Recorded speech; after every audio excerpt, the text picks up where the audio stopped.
Woo! Revenant just launched, and with it, brand new weapons to hunt, some returning favorites, a much needed Onslaught revamp, and more. Today we have the full guide to get you going inside of Act 1. New to this episode, all the story bytes for each act are released at once.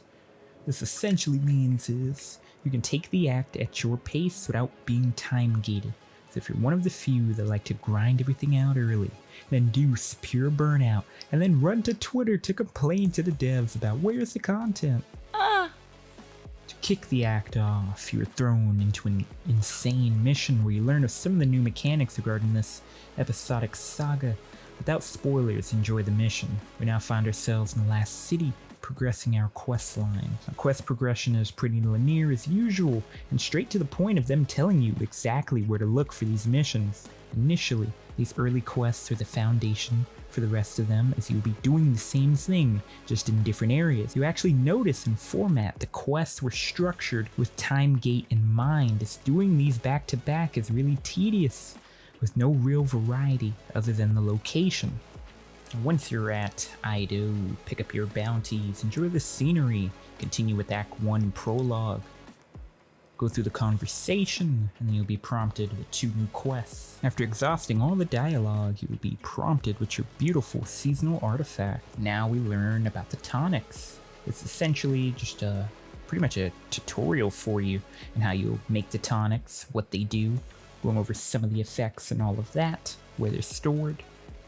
The game does a great way telling you about all of that. Over in this example here, essentially just going to show you guys a good way to kind of get the best ones that you can quickly, as well as what you should be prioritizing first based on what you're looking for. The quest essentially prompts you to the tonic table. To do your crafting, you have to go back and forth between the shelf each time, unfortunately. But you head on over here to activate it. Do a taste test, which is pretty cool. You actually either go invisible or turn into a plant or something. And then lastly, you imbue it and you have your tonic crafted. It'll show up to the right of your screen as well as at the bottom when you start unlocking them for the first time. And that's pretty much the overview of the tonics. Now each one has several effects. Based on their rarity, affects the duration of them as well as the potency. And as you keep researching them and crafting them, and finding more combinations, you'll start unlocking more, which then allows you to undertake a lot more of these quests over here. Regarding these, the minor fieldwork and major fieldwork, it really doesn't matter which order you tackle them in, it's really up to you. As I mentioned earlier, they released all of these story bytes at once, so really up to you, depending on which way you want to take things. Regarding the minor ones, depending on how much of the recipes you actually found, that's how much you can actually undergo and take. So what I did was I got as much resources as I could simply by just running Onslaught, and then do a full batch of as much as you can craft. So you can research and unlock the recipe for as much of them, so you don't have to keep going back and forth over and over again. So do that, save you a bit of trouble in the long run. Now maximizing your tonics and the amount of time you're spending farming for those god rolls you're hunting down. Over the major fieldwork, that second option, the extraordinary tonics, that will be a must-have. The quicker you get this, as it reads, increased chance to synthesize higher tier tonics in the laboratory. And this essentially allows you to get those nice purple tiered up potions. Also, the weapon focused potions as well. Enhancement cores, there's tonics for that as well. It's quite a bit. These higher tier ones will allow you to focus a specific onslaught weapon, essentially narrowing down that loot pool, but do prioritize the extraordinary tonics. As you see here, once we finally have it, it's so easy to get the higher tier of a particular potion. Now as of right now, this is how much we have. Assuming in Act 2 they may expand on it, maybe the tier will be higher as well.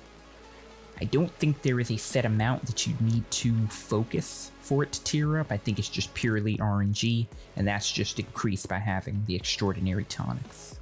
And going for our minor field work, use this as an example. We have one in the EDZ as well as Nessus. It's good to pick up 2 at a time and just kind of knock them both out while you're out there. And then when you go back to the laboratory, you already got 2 completed.